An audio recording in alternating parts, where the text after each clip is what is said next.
Are you thinking of starting coin or token collecting? Let me introduce you to some numismatists at the Polish American Numismatic Society Coin Show in Troy, Michigan, who share some of their best advice. Please bear with the background noise as I will be interviewing during the coin show.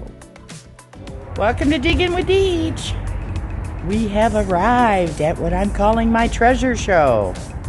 It's my annual visit to the coin show that I go to every February. So let me get you turned around and let's go inside.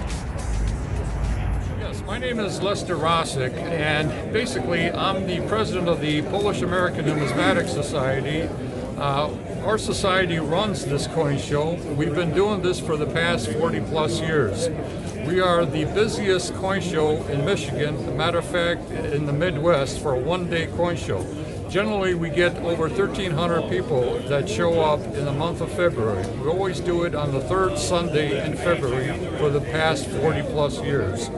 So the advice that I would give for people that are wanting to come and do a coin show and they don't know anything about coins, first of all, get the literature, get the books. We also have plenty of literature and plenty of numismatic magazines. Numismatic means coin collecting. So those are given out over here by our society. So there's no charge for these.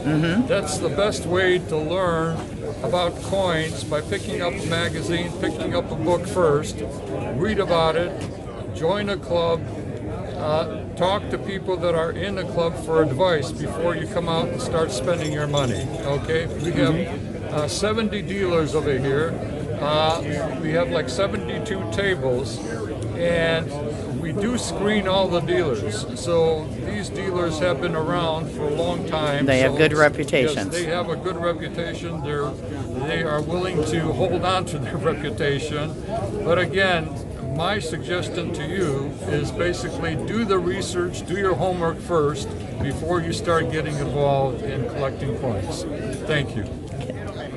My best advice would be the advice. I'm 86, and when I was about 12 years old, I visited a local coin shop where the dealer was very interested in me to guide me. And one thing he said, 3 words that started it, because I was looking at many collectibles, stamps and so forth. He leaned over the counter and said, "Stay with coins." So probably a young collector starting out, I would start out collecting what are called a type coin. In other words, getting one coin from each of the kinds of coins that the mint produced. Like a Lincoln penny, one. An Indian head penny, one. A buffalo nickel, one.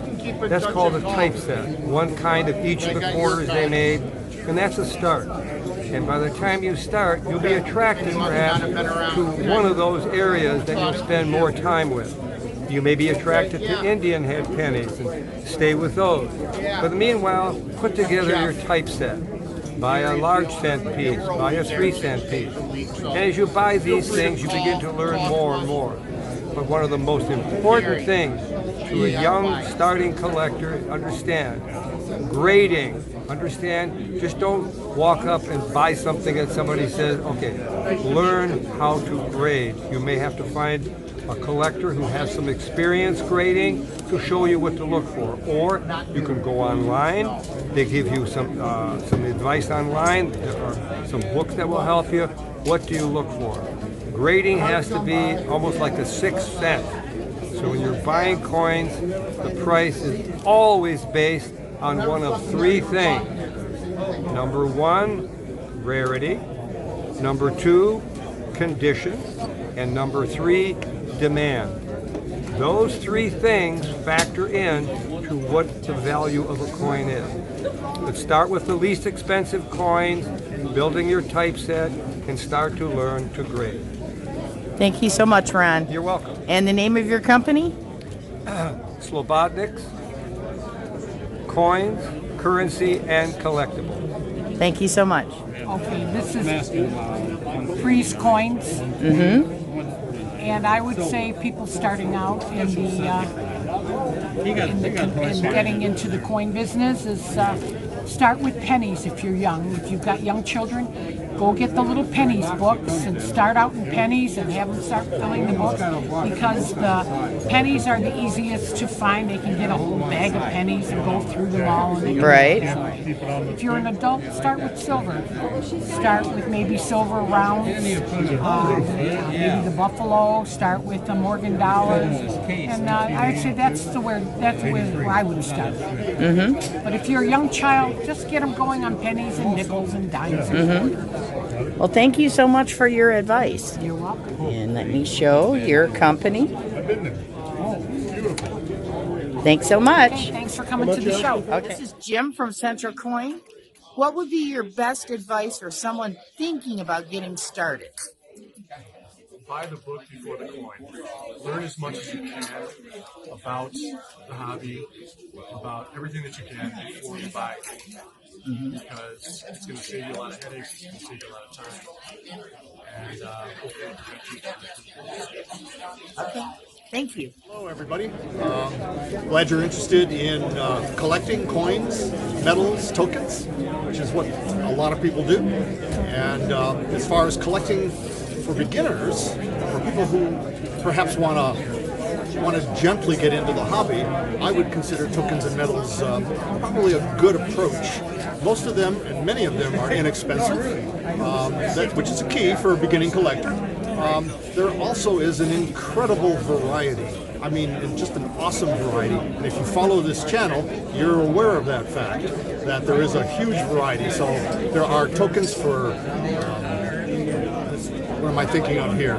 You can get dairy tokens, believe it or not. I've seen those good for 1 gallon of milk. Okay, and some of them are scalloped edges, very awesome. I have seen tokens, transportation tokens are extremely popular, and you can collect those by state. So the varieties of tokens are endless. I like tokens. I also do a little bit in terms of medals. Now, medals can be a little more expensive. Many of them are silver and bronze. They're heavier, they're larger. So if you like a larger item that has some weight to it, a bronze medal. And many of the bronze medals are affordable. They can range in price from $15 to, well, and up from there, 40, 50, whatever. You know, the sky is the limit for pretty much anything when you're collecting. But there are medals in fact, there is a National Medalist Society, if I'm not mistaken, and they do have a website. There are medals for mint directors. Donna Pope is on medal. There are medals for famous figures, like Robert F. Kennedy is on a medal. A lot of people collect French medals, and some of the French medals are extraordinarily beautiful. Okay. So there's a variety of medals and tokens that will get a lot of different people's interest. The prices range, like I say, from very inexpensive tokens, and you can spend a lot too, depending on the condition and the rarity, of course. It's just like any other type of collecting. The only other thing I could say is it becomes, you can easily get sidetracked, so you start collecting foreign tokens like those French medals I mentioned. It's very easy to get into French coins after that. And of course, France was a big world power, and they had, in the past, 100 years ago, they had colonies in different parts of the world. People do collect different coins from different parts of the world. And of course, that can lead you into, some people collect coins based on design. People like animals on their coins. There's a lot of beautiful coins made with birds, for example. I love lions. Yes, and elephants are also very important. So hopefully this gives you a sort of a brief look at token and medal collecting as an introduction.